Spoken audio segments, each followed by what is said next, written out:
Okay, now turning to China's economy. China exports surged for the month of April, jumping more than 8%, mostly from a boost in shipments from China to Southeast Asian nations. Exports to that region were up more than 20%. Now that jump offset a sharp drop in outbound goods to the United States. This, of course, after Donald Trump's tariffs kicked in. China's shipments to the U.S. dropping more than 21% in April from the same time last year. Shipments were up more than 9% the month before, as exporters were rushing orders ahead of those levies. Meanwhile, China's exports to the EU rose more than 8% in April. Imports, however, were down more than 16%. Okay, to help us break down this latest information in China trade data and where China's economy could be heading, we're now joined by Yan Liang. She, of course, is the chair professor of economics at Willamette University. Always a pleasure to see you, especially on these Friday evenings. Yan Liang, thank you for taking time. Yeah, good to be with you, Sean. Okay, let's get right to it. Now, if Trump wanted to bring China to its knees with punishing U.S. tariffs, it really hasn't made a serious dent in its exports, according to these latest numbers that are in. These, of course, are being called stronger than expected export growth. I want to get your thoughts on this and what is driving it. China was clearly prepared.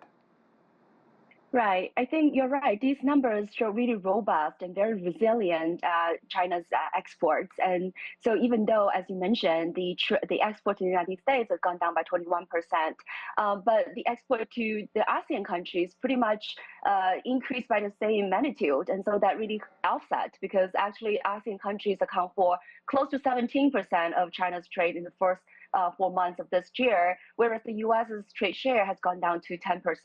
So it's clear that China's strategy has been working well to diversify its export destinations, but also, upgrade its trade structure to export products that are very competitive.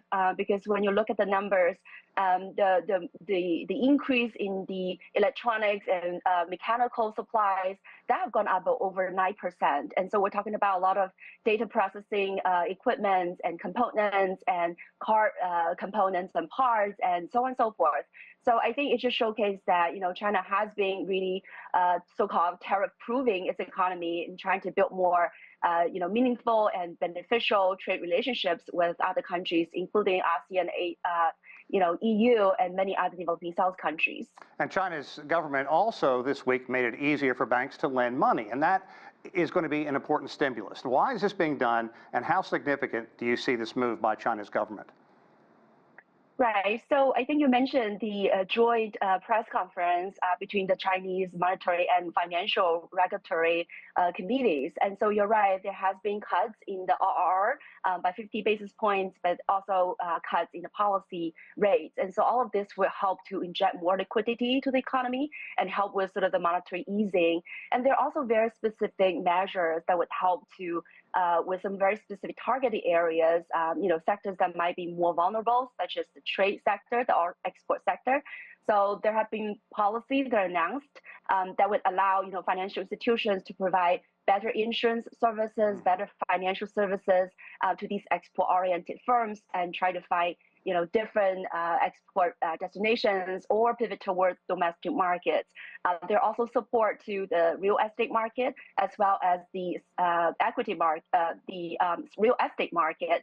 And also there are relending facilities that are being set up that would help to promote consumption of services and improve, the subsidies on elderly care and so on and so forth.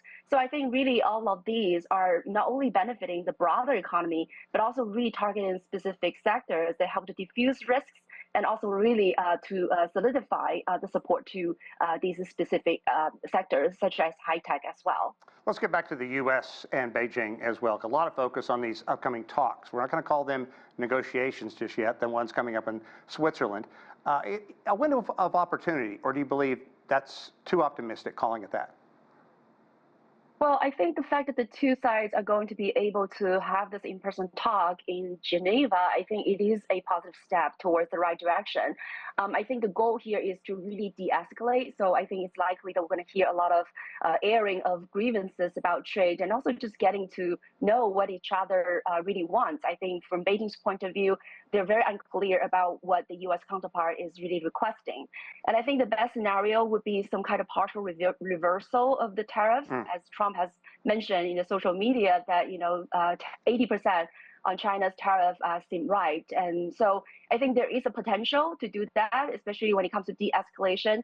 Trump talked about 80%. I think that is basically the previous 25% in his first term, plus the 20% of the 2 rounds of fentanyl tariff, and another 34% of the so-called reciprocal tariff.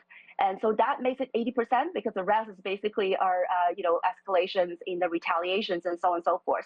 So it is possible to roll back to the 80%, but there are still questions. First, whether or not this will come out at the end of this meeting, a discussion or trade negotiation, however you want to call it, or it has to wait for further, when she and Trump actually talk in person to really sort of seal the deal. That's number one. And number two, of course, is what Trump is going to ask China to get to that point, whether or not China has to just escalate or there are more sort of conditions on the table, and whether or not this is temporary or it's going to be relatively sort of more permanent. And last, of course, is how this comprehensive trade deal is going to be struck. I think last time 7 years ago it took 1.5 years to strike a trade deal, and Biden this time basically saying something along the lines of 2 to 3 years. So I think there's still a lot going on and a lot to be seen.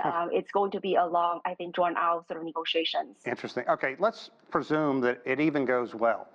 Think about the supply chain coming out of the COVID haze. It seemingly took a long time for ships, ports, and such to really get up and running again. Now, if all this ended tomorrow, what kind of hangover do you think is going to be coming in terms of a supply chain hiccup? Yeah, you're absolutely right. As I just mentioned, even the best scenario, there's some kind of partial reversal. We still know, what would be the magnitude. I mean, even 80%, that is still really, really high. Not to mention if it's a temporary or it's more relatively permanent. And so there's still a lot of unknowns out there. And I think that really, in a way, would complicate a lot of decisions making on the business part, whether or not they should relocate their supply chains, whether or not they're going to find alternative suppliers, and whether or not they're going to go ahead and invest, even bring some of the supply chain back to the United States as Trump wishes.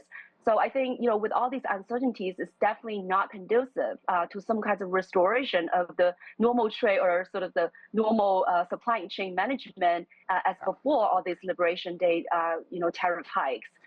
So I think still, as I mentioned earlier, I think there's still a lot going on. Not to mention, China is just part of this sort of tariff war. There's also many other countries that are also, in the queue of having this sort of trade negotiations. Even the U.S. has struck a deal, so-called deal with UK. I think that's very symbolic. There's not really much substance in the so-called trade deal. UK even doesn't call it a more trade of an deal, but outline rather really call than it a trade deal. So framework. Yeah. So I think there's just a lot of complications. I think as you just said, the sort of reversal is going to be a long and difficult process and with a lot of unknowns. Yan Liang, always a pleasure. Thank you so much for your insight.